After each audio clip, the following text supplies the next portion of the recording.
Okay, so we're continuing our series on arts and the art and symbols of St. John's, and we are continuing here in the Baptistry as you enter into the church, and we're going to look at this stairwell here. And what we see in this staircase is you'll see a series of images going up, ascending, and Roman numerals next to them. There's 1, there's 2, there's 3, etc., etc. And all of these represent the 6 days of creation. So, for example, we have Genesis opens with, "In the beginning, when God created the heavens and the earth was a formless void, and darkness covered the face of the deep. While the wind from God swept over the face of the waters, then God said, 'Let there be light.' And there was light. And God saw that the light was good. And God separated the light from the darkness. God called the light day, and the darkness God called night. And there was evening, and there was morning, the first day." And so over here you see, to symbolize the creation of light, you have 2 lamps. Over here you've got one with a little flame at the top, so a lit lamp. And over here it is extinguished, so night and day, light, darkness, first day. And then going up over here is the second day, when God separated the waters above and the waters below, separated the sky and the sea. So there's the sky being formed and there's the sea. And then going on to the third day is when then God separated the land from the water. So there we've got some waves over here and some, looks like a sheaf of wheat over here to symbolize the land. And some dirt over here as well.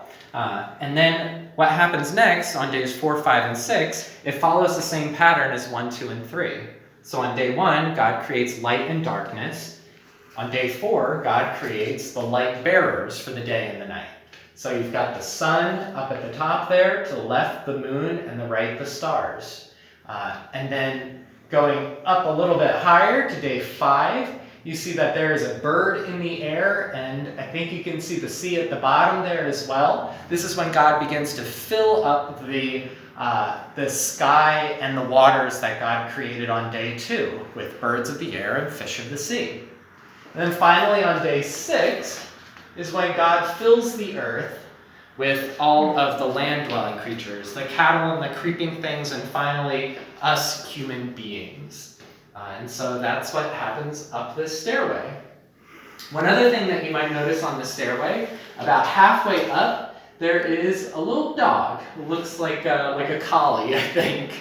I have a couple theories about that. The official explanation in one of the books that I was reading about this is that it symbolizes the loyalty and faithfulness of God's people to our Lord Jesus. But it also, I have heard stories that this might have been a dog that belonged to one of the members of Old St. Johannes, or maybe one of the pastors, and so they just sort of got it here, a little engraving there. One last thing that I want to mention before we get into our series of some of the stained glass is the general shape of the sanctuary. If you notice, we've got sort of a wing over here by the baptistry. There's another one on the other side, which is what we call usually called the bride's room. And then a little lip that goes up over here, and then a long hall that goes down, extending toward the chancel, up toward the front of the church. And if you think about it, sort of picture it in your mind's eye, looking down from a helicopter or something with the roof taken off, it's in the shape of a cross, because we remember that we find our salvation, we are saved from the power of sin and death by the cross of Jesus. So isn't it fitting that that's where we bring our worship, into the cross of Jesus? So see you next time.